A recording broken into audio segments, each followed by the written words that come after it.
भगवान शिव के सबसे प्रिय गणों में से एक है नंदी।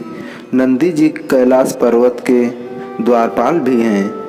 आप सभी ने देखा होगा कि शिव मंदिरों में शिवलिंग के सामने कुछ दूरी पर नंदी जी विराजमान रहते हैं। कई लोग जब मंदिर जाते हैं तो नंदी के कानों में अपनी मनोकामना बोलते हैं। ऐसी मान्यता है कि नंदी के कानों में अपनी मनोकामना बोलने से वह जरूर पूरी हो जाती है। लेकिन कई लोग सिर्फ भगवान शिव की पूजा करके ही घर चले जाते हैं। लेकिन भगवान शिव के साथ नंदी की पूजा करना भी बेहद महत्वपूर्ण है। कथा कहानियों के अनुसार भगवान शिव ने नंदी को वरदान दिया था कि जहाँ उनका वास होगा वहाँ नंदी हमेशा विराजमान रहेंगे। इसलिए जब भी मंदिर जाएं तो शिवलिंग के बाद नंदी की पूजा जरूर करें। अगर आप शिवलिंग की पूजा करके सीधे मंदिर से बाहर निकल जाते हैं तो आपको शिवलिंग की पूजा का पूरा पुण्य नहीं मिलेगा। शिवलिंग की पूजा करने के बाद नंदी के सामने दीपक जरूर जलाएं। इसके बाद नंदी महाराज की आरती करें और किसी से बिना बातचीत किए नंदी के कानों में अपनी मनोकामना बोल दें।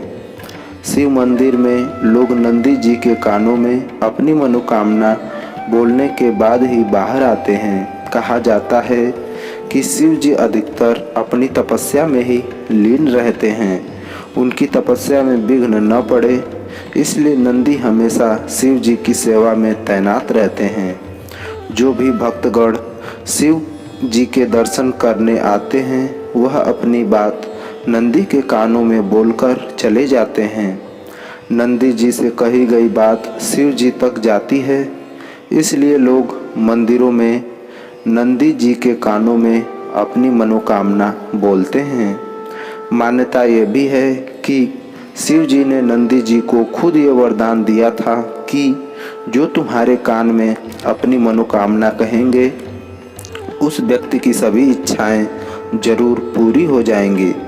नंदी के कानों में अपनी मनोकामना कहने से पहले उनकी पूजा जरूर करें।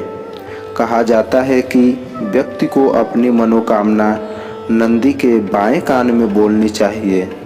इस कान में मनोकामना बोलने का अधिक महत्व है। हालांकि आप दूसरे कान में भी मनोकामना बोल सकते हैं।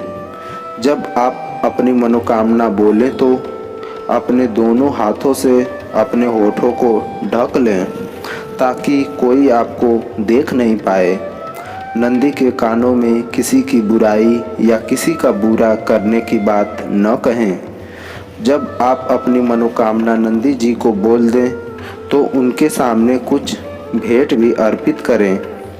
आप नंदी जी को फल, प्रसाद या कुछ धन अर्पित कर सकते हैं।